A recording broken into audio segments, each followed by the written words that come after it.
난 걸로만 우리가 이제 전체적인 지구적 식량 위기가 올 수도 있는 거고 이랬을 때 과일이나 이런 거를 따져보게 되면 사실 프랑스는 300%가 넘어요. 국산 농산물이 비싼 이유가 있어요. 왜냐면 생산 원가 비교 그냥 밀만 딱 따지고 봤을 때 빵값 딱 생각을 해보잖아요. 네. 제가 알기로는 세계 최고입니다. 일본 같은 경우도 가공식품을 이렇게 가끔 표기를 보면은 유전자 조작, 원료 포함 가능성이 있음. 이런 표 지금 외국의 이런 커다란 육가공 업체나 이런 데는 라인을 쉬고 있거나 문을 닫은 곳도 굉장히 많다고 해요. 그럴 것 같습니다. 그러면은 이제 수출이나 수입이나 이런 게 원활하지 않기 때문에 지금은 우리가 피부로 못 느끼지만 장기적으로 이런 사태가 계속되거나 하면은 사실 우리나라 식량 자급률 굉장히 낮잖아요. 저희가 보통 쌀이 한 60% 정도 되고 나머지는 거의 뭐 20%대이기 때문에 이렇게 이제 수출 수입이 원활하지 않은 상태가 장기화되게 되면은 우리나라는 우리나라 땅에서 난 걸로만 밥상을 차리기가 어렵죠. 그러면은 이게 곧바로 이제 식량난이나 이런 걸로 이어질 수 있는데 아직은 피부로 이게 체감을 못하는 거죠. 그래서 사실 우리가 그런 문제까지 사실은 생각을 해야 돼요. 과연 우리나라 땅에서 난 걸로 우리가 자급자족을 할 수 있냐? 그리고 그 자급자족이라는 거는 그 기관 산업이라고 보시는 거잖아요. 그럼요. 농업이라는 것 자체가. 생존권이 걸린 문제이기 때문에 이 사실 이제 농사를 짓는 분들이 제대로 선다는 거는 우리를 먹여 살리는 문제잖아요. 아무리 우리가 핸드폰 팔고 자동차 팔고 해도 식량난이 왔을 때 우리가 핸드폰이나 자동차를 먹고 살 수는 없는 거기 때문에 기본적인 가장 토대가 되는 산업이 농업이라고 얘기를 할 수가 꼭 있는 농업을 거죠. 지키지 않으면 식량 전쟁으로 이어질 수 있다는 얘기도 생각하시는 거죠. 예. 그래서 사실 선진국들이라고 얘기되는 유럽이라던가 미국이나 이런 데는 공업화 됐으니까 농업은 사실 별로 안 중요할 것 같잖아요. 근데 식량 자급률이나 이런 거를 따져보게 되면 사실 프랑스는 300%가 넘어요. 아, 그래요? 예. 포도만 막 키우는 게 아니었나? 아니에요. 이제 식량 자급률 자체가 300%가 넘고 아. 대부분의 이제 유럽 국가 등 미국 이런 데도 다 100% 이상이고 낮아도 기본적으로 50% 이상의 식량 자급률을 가지고 있어요. 그래야지 하루에 절반 이상은 우리나라 땅에서 나는 걸로 먹을 수 있어야지 안정적으로 정말 이제 식량 대란이나 이런 게 있을 때 대응을 할 수 있는데 50%면 기본적으로 한 끼는 먹을 수 있는 1.5끼죠. 1.5끼. 예, 그 정도. 1.5끼는 먹을 수 있어야 되는 거죠. 예. 근데 우리는 그 정도가 안 된다. 세 끼 중에 한 끼도 못 먹는 거죠. 왜냐면 이제 20%대면은 3분의 1이 안 저희가 되는 자급률이 거잖아요. 20%인가요? 한 22% 정도 돼요. 그러면은 생각보다 적네요. 굉장히 적죠. 밥만 먹을 수는 없는 거고. 밥은 거의 쌀은 60% 이상으로 알고 있는데. 예. 그러니까 쌀은 그런데 그 이외에 나머지 다른 이제 부산물들 뭐 축산물이나 채소류나 이런 부분들의 자급률이 떨어지기 때문에 사람이 진짜 밥만 먹고 살 수 없다는 게 참. 네. 그런 문제까지 사실 생각할 필요가 있어요. 그래서 사실 우리가 생산자를 보호하는 관점을 가져야 되는 게 아까 이제 단순히 생산자들의 이윤만의 측면이 아니라 생산자들이 안정되게 수입을 유지를 하고 건강하게 농사를 지을 수 있어야지 이게 지속 가능한 거고 우리도 역시 지속 가능한 밥상을 가질 수 있는 게 다 연관이 돼 있다. 저는 그렇게 말씀드릴 수 있을 것 같아요. 그런 것 같습니다. 네. 그러면 우리가 이제 건강한 먹거리를 왜 해야 되는지는 얼추 얘기했는데 네. 자본주의와 네. 또 건강한 먹거리하고 또 관계가 있잖아요. 네. 아까 잠깐 미국 얘기도 하고 네, 네. 미국 같은 경우에는 그 소로 얘기하면 우리나라가 한 350만 정도 두가 이렇게 1년에 나오는 것 같고 네. 말이 350만이지 그럼 우리 인구가 5천만이면 소 하나 갖고 몇십 명이 먹는데 네. 가격은 또 생각보다 비싸잖아요. 그래서 이런 그 해외 소 같은 경우는 또 엄청 싸고 외국 농산물이 싼 이유가 있어요. 농산물이나 축산물이나 거기 이제 농업보조금이라고 해가지고 만약에 생산하는데 우리나라 이제 돈으로 만약에 이제 한 농가에서 농산물을 이제 밀을 생산을 했어요. 그래서 그 생산하는데 100만 원이 들었어요. 그러면 시장에 내놓을 때는 적어도 100만 원 플러스 알파가 붙어야 되잖아요. 그렇죠. 왜냐면 이제 네. 이윤이 붙어야 되니까. 그럼 여기 운송 비용까지 하면은 우리나라에 들어올 때 만약에 200만 원이 된단 말이에요. 그러면은 우리나라 농산물보다 더 비싸지겠죠. 그러면 가격 경쟁력에서 떨어지니까 누가 수입 농산물을 사겠어요? 안 사죠. 안 사겠죠. 그래서 어떻게 하냐면 거기서는 농업부조금을 지원을 해줘요. 그래서 생산 원가보다 더 싸게 팔 수 있게끔 하는 거예요. 만약에 이제 내가 100만 원이 들었어. 그러면은 100만 원 정도를 또 지원을 해주는 거예요.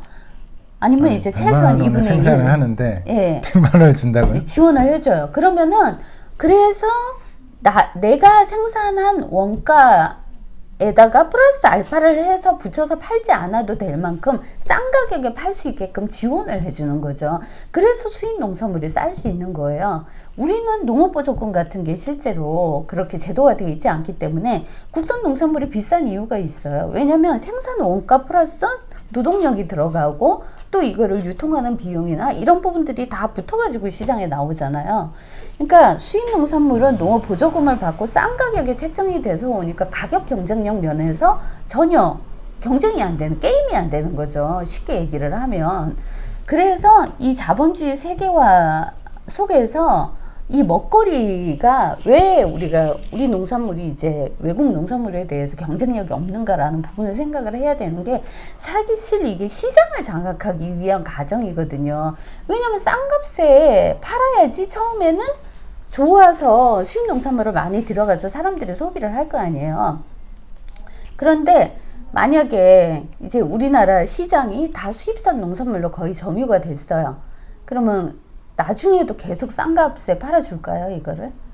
자, 밀을 생각을 해보세요, 밀을. 처음에 우리가 한국전쟁을 겪고 나서 우리나라가 이제 완전히 농업이 모든 이제 기간, 이제 시설들이 다 이제 황폐화 됐잖아요. 그리고 이제 농업도 이제 뭐 농사를 지을 수 있는 땅 같은 것도 없어졌단 말이에요.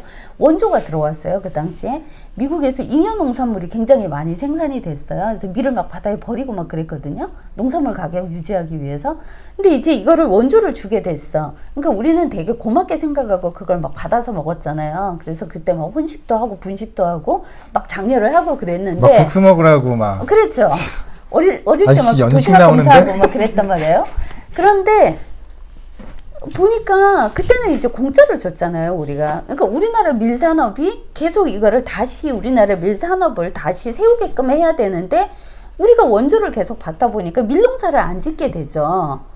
그러면은 이제는 우리나라에서는 밀이 생산되는 토대가 점점 없어진 거예요. 그래서 밀 자급률이 지금 1%도 안 되잖아요, 우리가. 그러니까 다 수입밀에 의존을 하고 있어요.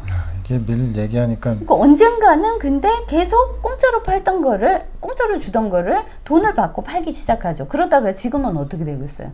밀 가격 올리잖아요.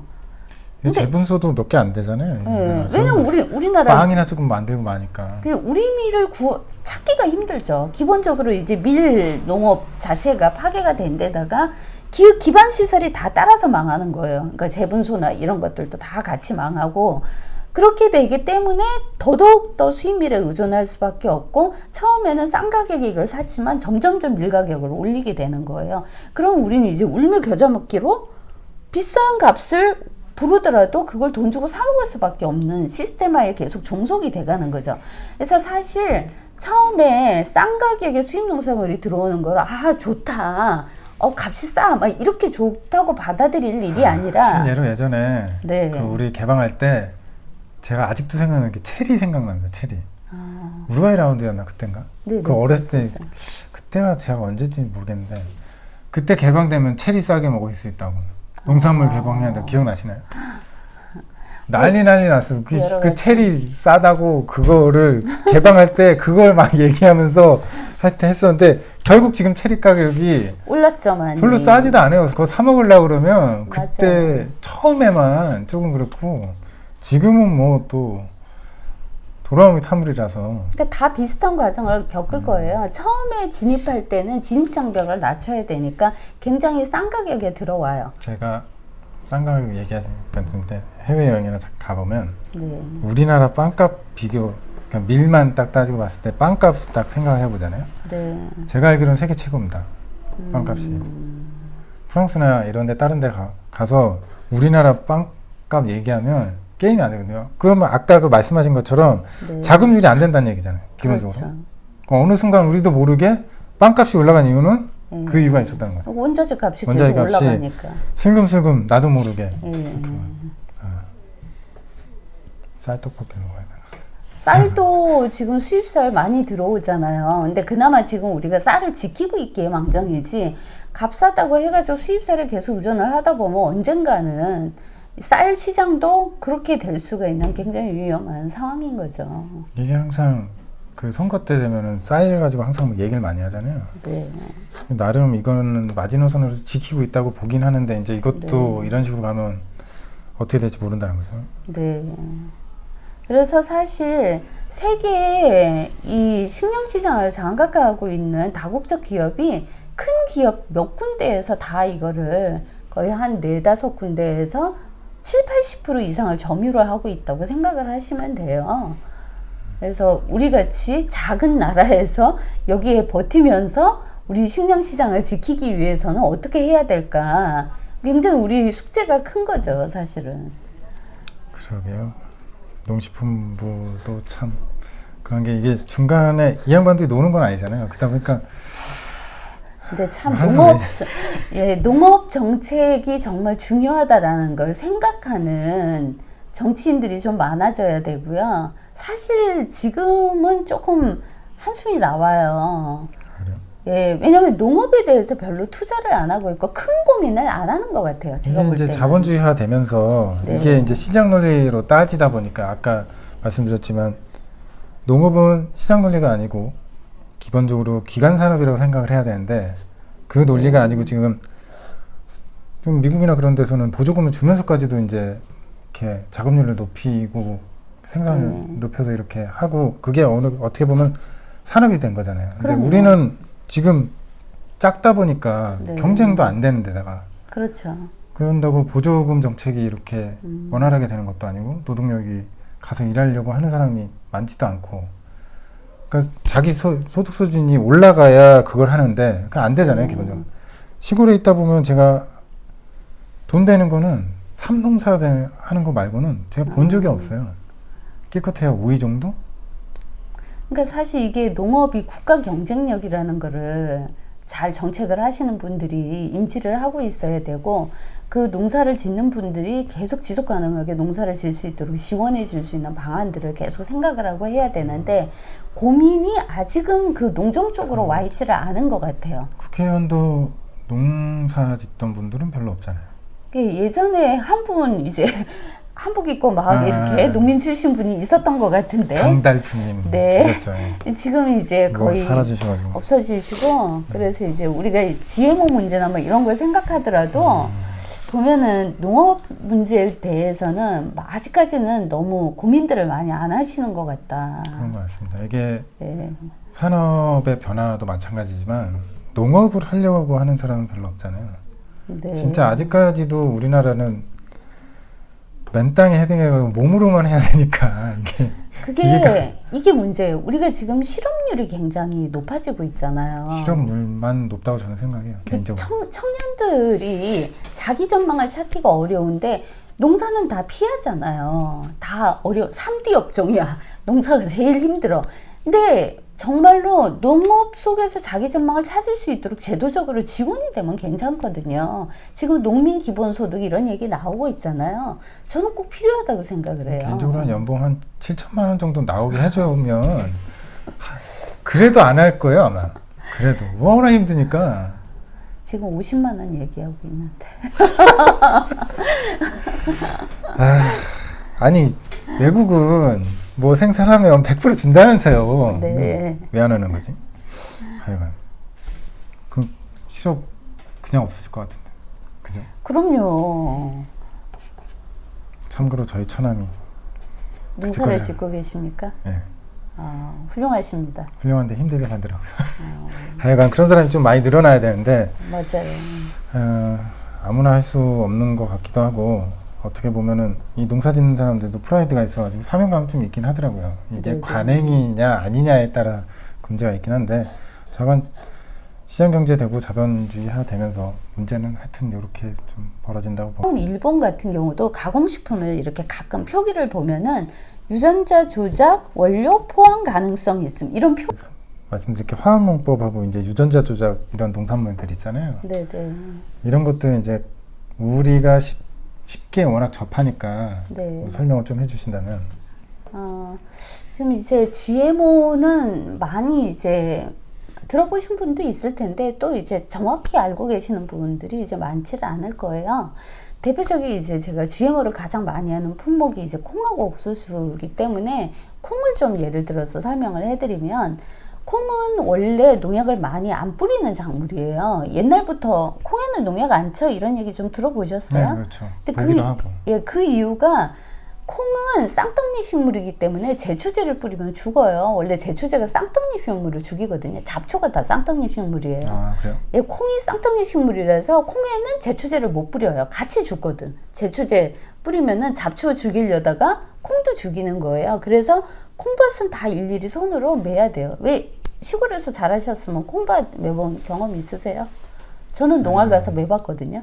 콩밭 매는 게 너무 힘들어요. 그래서 노래도 있잖아요. 농업회사 법인 한 2년 했는데 예. 하여간 힘들긴 하더라고요. 근데 손 생각보다 또 많이 안 가요. 저는 농활 가서 콩밭을 매봤는데요. 너무 힘들어서 밥에다가 콩을 넣지 말라 그랬어요. 그 정도로 콩밥 매는 게 힘들더라고요. 요즘에는 그냥 거의 내비두더라고요. 노래도 있잖아요. 그래서 콩밥 매는 안 한대. 배석삼이 흠뻑 누나. 너무 힘들어가지고 막 이렇게 눈물 콧물 막 땀이 난다는 얘기잖아요. 그래서 옛날에는 콩밭을 일일이 손으로 매야 될 정도로 제초제를 못 뿌렸기 때문에 콩에는 이제 농약을 안 친다 이렇게 얘기를 했는데 힘들다 보니까 제초제를 뿌려도 죽지 않는 콩을 개발을 한 거예요. 그러니까 땅 속에 있는 한 박테리아가 제초제를 아무리 뿌려도 죽지 않는다는 사실을 발견을 하고 그 박테리아의 유전자를 콩 안에다가 이식을 한 거예요. 그러면 이 콩은 어떻게 될까요? 제초제를 아무리 뿌려도 안 죽어요. 잡초만 죽고. 그러면 일반 콩보다 제초제를 훨씬 더 많이 뿌릴 수 있게 된 거죠.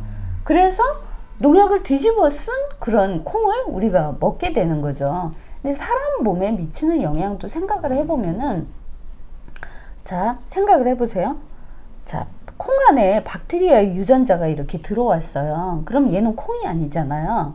이물질이 들어와서. 우리 몸에 이물질이 들어오면 우리는 어떻게 하죠? 항체를 생성하겠죠. 그렇죠. 항체를 생성해서 면역 반응을 일으키잖아요. 그래서 얘를 내보내려고 하기 때문에 사람의 몸에서 열이 나는 것도 몸에 들어온 바이러스나 이런 걸 죽이기 위해서 열을 내고, 기침이나 이런 걸 하는 것도 기관지에 들어온 이물질이나 이런 걸 내보내기 위해서 기침을 하는 건데, 콩도 마찬가지예요. 생명이기 때문에 면역 반응을 하게 되는 거예요. 몸 안에 이물질이 들어오면 얘를 내보내고 싶어. 그런데 사람처럼 열을 낼 수도 없고 기침을 할 수도 없으니까 어떻게 할까요? 어떻게 할 것 같으세요? 내가 콩이다 그러면은 어떻게 해야 되죠? 어떻게 해야 되죠? 창의력을 발휘해서, 그러니까 막 모양을 변형시켜 막 이렇게 얘기를 하시거든요. 근데 사실 뭐 육안으로 구별이 될 정도로 모양이 변형이 되면 사람들이 다 얘를 안 먹겠죠. 자기 조직이 바뀌겠죠. 그렇죠. 몸 안에서 뭔가 얘를 없애기 위한 반응들을 하겠죠. 뭐 독소를 생성을 한다든지 뭐 이런 작용들이 우리 눈에는 확인되지 않지만 그런 것들이 있기 때문에 유전자 조작 농산물을 먹었을 때 우리 몸에 어떤 현상이 일어날지 알 수가 없다. 그래서 면역 체계 같은데 심각한 교란 작용 같은 게 일어나지 않겠느냐 이런 얘기를 하는 거고, 실제로 뭐 프랑스 캉대학이나 이런 데서는 유전자 조작된 옥수수를 계속 사료로 2년 동안 쥐한테 먹였더니 암이 2배가 늘고 뭐 종양 발생률이 늘었더라, 뭐 이런 연구 결과들이 있어요. 그 영국의 유명한 로에트 연구소라는 곳에서 푸스타이 박사도 이런 유전자 조작된 작물들을 먹인 쥐한테 어떤 현상이 일어나는지 이런 연구 결과를 가감없이 발표했다가 해고된 사례, 이런 게 굉장히 많거든요. 그래서 사실 우리 몸에 어떤 결과가 일어난다, 이게 밝혀지기에는 너무 짧아요. 그 역사가. 그러니까 우리는 좀 그렇죠. 모로모트처럼 뭐 100년도 안 되니까. 실험을 당하고 있다 이렇게 생각을 할 수가 있기 때문에, 가능하면은 우리가 미리 알고 피하지 않으면은 확인되지 않은 위험성에 우리가 좀 노출이 되고 있는 거다. 이렇게 말씀을 드릴 수 있는 그러니까 거죠. 우리가 이제 농사라는 게 몇만 년을 지어왔잖아요. 그렇죠. 몇만 년인가 만 년인가 하여튼 그렇게 긴데 예. 그 중에 산업화돼가지고 조작해가지고 예. 우리가 먹는 건 불과 100년이 안 됐다는 거죠. 그렇죠. 그러니까 그 동안에 우리가 먹는 건 우리가 쥐가 된 거네. 실험용지. 그죠. 실험용 쥐가 되고 있다라고 생각을 하시면 돼요. 근데 사실 결국에는 이렇게 예. 됐을 때 이제 부작용은 우리 다음 세대나 다다음 세대는 나타난다고 봐야 되는 거예요. 그렇죠. 왜냐하면 우리는 이제 쥐나 뭐 곤충들처럼 생명 주기가 짧지를 않으니까 우리 생에 금방 이거를 확인하기는 힘든 거죠. 또 사람한테 막 계속 GMO 농산물 먹여서 실험을 할 수가 없기 때문에 이게 밝혀지기는 어렵지만은 언젠가는 문제가 나타날 수 있다라는 거를 이제 예측을 해야 되고, 그리고 사실 우리가 유전자 조작 농산물을 먹고 있는지를 잘 몰라요. 그러니까요. 난 그게 제일 좀 아쉬운 문제인데 네. 이게 그 카놀라유나 네네. 아니면 우리 콩기름 같은 경우에도 그렇죠. 그게 표기가 완벽하게 돼 있지 않아서 그래서 우리가 이제 유전자 그 GMO 완전 표시제를 하라 이렇게 계속 제안을 하고 있는 이유가, 우리나라 이제 법률이 곡물 자체를 수입을 해서 그냥 곡물 형태로 판매를 할 때는 표기를 하게끔 돼 있어요. 하지만 얘를 가공을 해서 DNA가 이렇게 파괴가 되고 약간 변형이 되잖아요. 그러면은 검사를 할 수가 없어요. 그게 드러나지가 않아요. 예전에 혹시 그러니까 원재료가 왔어. 원재료가 왔는데 얘는 딱지가 붙었어요. GMO 딱지가 그렇죠, 붙었어. 그렇죠. 근데 얘를 가공을 해 놓으면 네. 기본적으로 안 한 놈하고 성분이 똑같다는 거잖아요. 네, 그렇죠. 그러면 이제 역으로 질문해 보면 성분이 똑같으면 몸에 안 해로운 거 아니냐고 또 물어보는 사람들이 있을 거 아니에요. 성분이 똑같다고는 할 수 없는 게 원료 자체가 유전자잖아요. 그러니까 우리가 구분을 못할 뿐이지 다르다는 거예요. 예, 그렇죠. 그러니까 살인의 추억이라는 그 영화 네, 기억나세요? 네. 송강호 주인공이었던 거. 거기에 보면은 그 DNA 검사를 할 수 있는 기술이 없어서 외국에다가 의뢰를 해서 그 검사 결과를 기다리는 그런 장면이 있어요. 아직 마지막 장면에 예, 나오죠. 예. 그래서 그 검사 결과를 이제 받아서야 우리가 이제 범인이냐 아니냐 이런 걸 추정하는 거예요. 예를 들면은 우리나라에서 이걸 검출할 기술이 없다고 해서 그 DNA가 없는 게 아니라는 거죠. 그러니까 GMO 농산물에 DNA가 있어. 근데 얘가 가공 과정에서 변형이 생겼어. 그렇다고 해서 그게 유전자 조작 농산물이 아니냐. 그렇게 얘기할 수는 없다는 거예요. 그런데 그거를 검출할 수 있는 기술이 없으면 우리나라에서는 표기를 안 해요. 하지만 유럽 쪽에서는 하고 있어요, 그거를. 그러면 결국 우리는 그 검증 과정이 네, 기계나 아니면 네. 그런 것들이 없는 거지 네. 이게 구분이 안 되는 게 아닌 건 아니라는 거잖아요. 그죠? 그러니까 원료가 무엇이냐에 기반해서 원료 기반 표시제를 하느냐, 최종 산물의 DNA가 검출되냐 안 되느냐, 그걸 가지고 표시를 하느냐, 그 차이라고 보시면 돼요.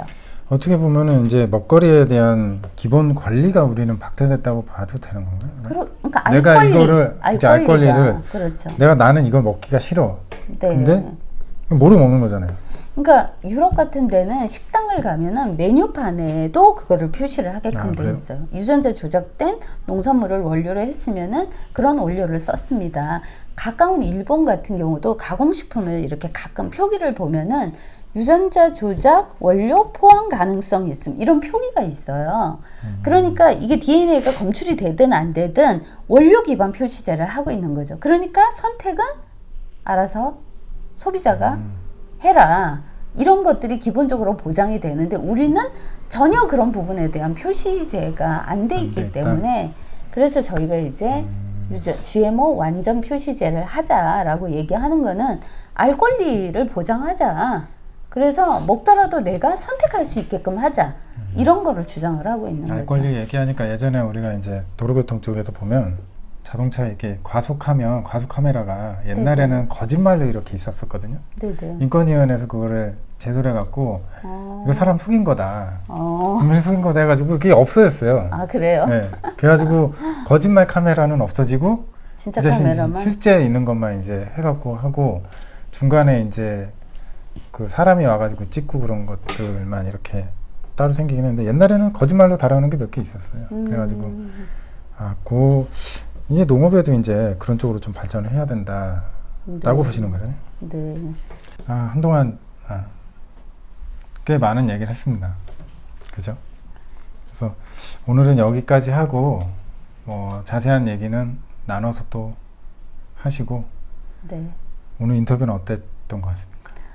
우리 부엉이 인터뷰어가 굉장히 공격적인 질문을 해주셔가지고 평소에 어떤 식생활을 하고 있는지 좀 궁금해졌어요. 이게 먹거리가 성격에 영향을 미치거든요. 그래서 까탈스러운 사람은 또 까탈스러운 이유가 있어요. 그리고 산만한 사람은 산만한 이유가 있고 공격적인 사람은 또 공격적인 이유가 있거든요. 그래서 평소에 식습관이 어떤지 제가 좀 식습관하고 상관없이 태어나게 그렇게 태어난 것 같습니다. 식습관으로 후천적으로 조금 개선이 될 수 있는데 된 게 이겁니다. 네. 지금. 사람이 되셨군요. 그나마 된 게 이겁니다. 앞으로도 먹거리에 계속 신경을 쓰셔야 될 것 같습니다. 네. 네. 그렇게 계속 하는 걸로 하고. 네. 근데 이게 정보 전달 제공을 하다 보니까 일반적인 사람들은 그냥 거의 저처럼 생각을 하거든요. 네네. 그러니까 전달하면 이제 의구심이나 그런 것들은 얘기해 주는 게 좋을 것 같아서 네네. 기본적으로 재미는 없어도 제공을 먼저 한다는 취지로 먼저 만들었기 때문에 네. 사회를 좀 재밌게 보는 사람 구합니다. 저번에도 내가 몇 번 얘기해봤지만 이게 생각보다 진행이 쉽진 않더라고요. 알겠습니다. 오늘 참여해 주셔서 감사합니다. 네, 감사합니다. 고생하셨습니다.